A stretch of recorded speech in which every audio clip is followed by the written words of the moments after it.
इस प्रोग्राम में एक दफ़ा फिर आपको खुशामदीद कहते हैं। नाज़रीन, सेठी साहब आपको कुछ दिखाना चाहता हूँ। आपने कुछ कहा था, वैसे आई हेट टू एडमिट कि आपकी प्रेडिक्शंस ठीक हो जाती हैं। आप कुछ दिखाता हूँ, देख लें। सवाल ही पैदा नहीं होता कि चार्टर ऑफ डेमोक्रेसी को 100% दोनों पार्टीज़ जिन्होंने 2006 में इत्तेफाक किया था और लिखा था, आज वो दो पार्टीज बैठ के इत्तेफाक कर। एक सिर्फ क्लॉज में आपको चार्टर ऑफ डेमोक्रेसी का पढ़ दूं, उसके बाद आप खुद ही समझ आएंगे कि इसके ऊपर इत्तेफाक क्यों नहीं हो सकता। सेक्शन 3 में लिखा है, the recommendations for appointment of जजेस of superior judiciary shall be formulated through a commission which shall comprise of the following.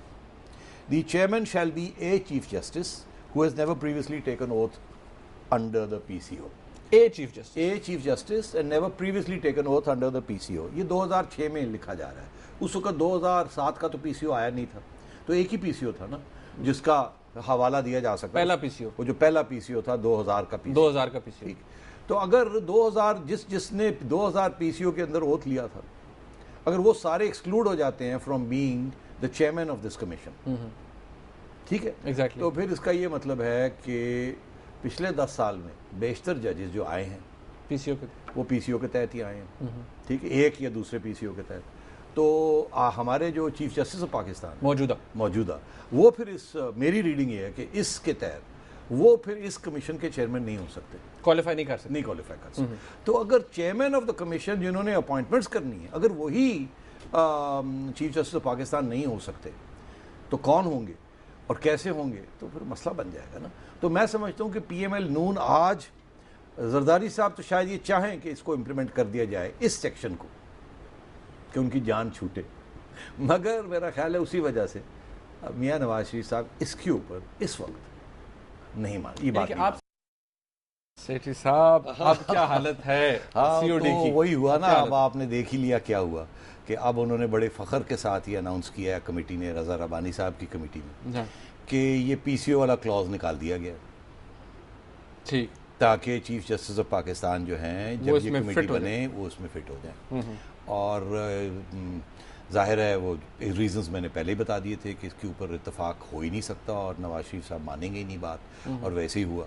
मगर दिलचस्प बात यह है कि इससे पहले आपने देखा कि हामिद खान साहब जो कि लॉयर्स के मूवमेंट के लीडर भी रहे हैं, हामिद खान ग्रुप, उन्होंने, और लाहौर हाई कोर्ट और सुप्रीम हाई कोर्ट के ओहदेदार भी रहे हैं, बार एसोसिएशन से, उन्होंने एक प्रेस कॉन्फ्रेंस की थी पिछले हफ्ते, जिसमें उन्होंने कहा था कि ये कैसे हो सकता है कि पार्लियामेंट्री कमेटी बैठे और वो फैसला करे कि सुप्रीम कोर्ट में कौन आएगा और कौन जाएगा, इसको तो हम मानने के लिए तैयार ही नहीं।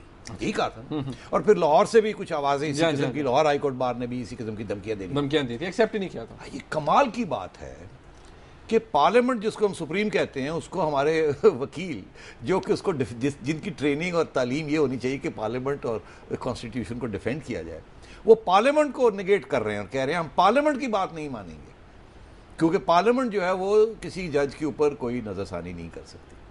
तो ये रिमार्केबल है, ये पाकिस्तान में ही हो सकता है कि जिन लोगों को ट्रेन किया जाता है कि आप कानून की और पार्लियामेंट की बालादस्ती करें, वो सबसे पहले उनके खिलाफ खड़े हो जाते हैं।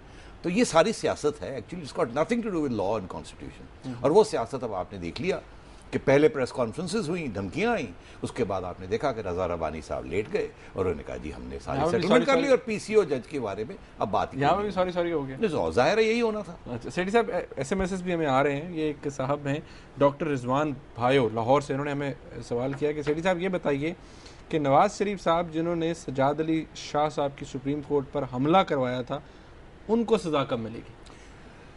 यार ये क्यों आप हिस्ट्री में लेके जाते हैं हमें? अब हिस्ट्री सबको पता है और आपको ये भी पता है कि सज़ा वज़ा नहीं मिलेगी, कोई सज़ा नहीं मिलेगी। वो जिसे कहते हैं ना क्लोज्ड पास्ट ट्रांजैक्शन में वो उसको दफना दिया गया है, और अब तो उसकी बात भी नहीं नून करना चाहती और ना ही बात अब शायद करनी चाहिए, बिकॉज आगे हमें देखना चाहिए। आज जुडिशरी हमारी काफ़ी आज़ाद है और हमें यही चाहिए कि जुडिशरी आज़ाद ही रहे, और अगर उस किस्म के हमले उस वक्त हुए थे जो कि अनएक्सेप्टेबल थे, तो उस किस्म के हमले आज नहीं होने चाहिए। We should learn from our past mistakes.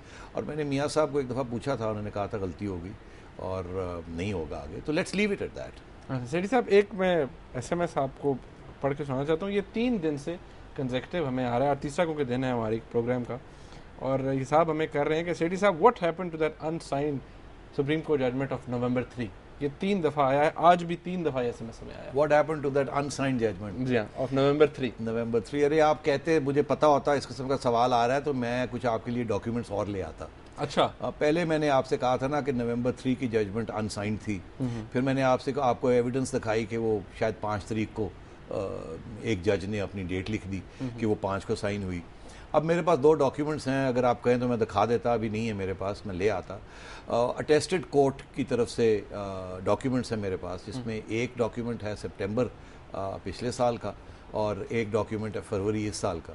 एक डॉक्यूमेंट में 5 तारीख लिखी हुई है जस्टिस साहब की, 5/11/2007। 5/11/2007 वो अटेस्टेड है बाय द रजिस्ट्रार, मोहर लगी हुई है। और दूसरा है बिल्कुल वही सारा टेक्स्ट है, कोई और अटेस्टेशन भी है और वो सिर्फ जजेस के नाम लिखे हुए हैं। तो कम से कम 4 मुख्तलिफ डॉक्यूमेंट्स हैं ओरिजिनल ऑर्डर के कि अब आप फैसला करें कि कौन सा डॉक्यूमेंट सही है और कौन सा डॉक्यूमेंट गलत है। सेठी साहब, हमें कराची से कॉलर है जी हमारे साथ, हमें जाकिर हुसैन साहब। अस्सलाम वालेकुम। अस्सलाम वालेकुम। वालेकुम सलाम, जाकिर हुसैन बात कर रहा हूँ कराची से। जी जाकिर साहब फरमाइए। जी नजम सेठी साहब से पूछ रहा हूँ जी कि नजम सेठी साहब की जब नवाज शरीफ सजाद अली शाह के दौर में सुप्रीम कोर्ट पे हमला करता है, इतना बड़ा हमला कराया, तो उस वक्त एहतराम नहीं था उसको सुप्रीम कोर्ट का? जी बड़ी मेहरबानी, मैं आपकी बात समझ गया हूँ। मैंने अभी इसी का जवाब दिया है कि हाँ ये बिल्कुल हुआ था, नहीं होना चाहिए था। उसके बाद सुप्रीम कोर्ट ने एक्शन भी कुछ लिया, हल्का फुल्का सा, और कुछ लोगों को कंटेम्प्ट में पकड़ा फिर छोड़ दिया। ये हमारी हिस्ट्री में इस किस्म के बड़े दाग हैं। मगर वो जो जुडिशरी थी, आपने देखा उस वक्त तो बहुत कुछ हुआ था, सिर्फ हमला नहीं हुआ था। उस वक्त तो ये भी इल्ज़ाम लगे थे कि ब्रीफ केसेस इधर से गए उधर से गए। आज ऐसी चीज़ नहीं हो रही है। आज कम से कम हमें ये एहसास है कि ये जुडिशरी इंडिपेंडेंट है। हाँ, एक और इल्ज़ाम आजकल जुडिशरी पे लग रहा है और जजेस को एहतियात करनी चाहिए कि कोई किसी किस्म की पॉलिटिकल टिल्ट नहीं होनी चाहिए इस पार्टी के हक में या उस पार्टी के ख़िलाफ़, नहीं तो ये सारी बातें फिर से निकलनी शुरू हो जाएंगी। सेठी साहब, ये मिसेस नईम है, उन्होंने लाहौर से हमें मैसेज किया है कि सेठी साहब आपका प्रोग्राम बहुत अच्छा है, अब जल्दी से इमरान खान साहब को ये मशवरा दे दें कि वो खपने के अलावा और क्या करें। बड़ी अनफेयर आपने सवाल और जो एडवाइस भी दी है, तो अच्छी बात है, खप रहे हैं। That shows that he believes in what he is saying. वो सब कुछ छोड़ के लंदन जाके बैठ जाएं और वहाँ डिस्कोर्स अटेंड करनी शुरू कर दें, वो कर सकते हैं, मगर वो नहीं कर रहे। वो अभी भी पसीना लगाते हैं, आते हैं, जाते हैं, रैलीज करते हैं, उनकी दिलचस्पी है। हाँ, वोट नहीं मिलता, मगर सो व्हाट, जमात इस्लामी को भी तो वोट नहीं मिलता, वो और शेख रशीद साहब को भी तो वोट नहीं मिलता। तो करने दें उन्हें काम, उनकी एक पर्सनैलिटी है। मैं उनकी बहुत सी बातों से इत्तेफाक नहीं करता, मगर उनका हक है और अच्छा होता है इस किस्म के ओम्बुड्समैन एक किस्म की वो हैं, हमारी कॉन्शियंस हैं, वो बातें करते हैं जो कि इम्प्रैक्टिकल हैं, मगर फिर भी वो कॉन्शियंस की बातें करते हैं, तो अच्छी बात है। सेठी साहब, हमारे साथ एक कॉलर हैं जमील साहब। अस्सलाम वालेकुम। अस्सलाम वालेकुम सर। जी फरमाइएगा। सर मेरा सवाल ये है कि आफिया सिद्दीकी की केस जैसे चल रहा है अमेरिका में, ठीक है, और कुछ चीनियों का केस पाकिस्तान में भी उसके अगेंस्ट चल रहा है, क्या इसके अगेंस्ट को अमेरिका के आफिया सिद्दीकी को नहीं उठाना चाहिए इस मामले में? अब देखें कि वो हमारे साथ क्या कर रहे हैं और हमारे अदालतों में उनके अगेंस्ट क्या हो रहा है। अदालतों के आप इशू उठा रहे हैं, तो आप इसको भी उठाएं कि उनके साथ क्या हो रहा है, हमारी आफिया सिद्दीकी के साथ क्या हो रहा है।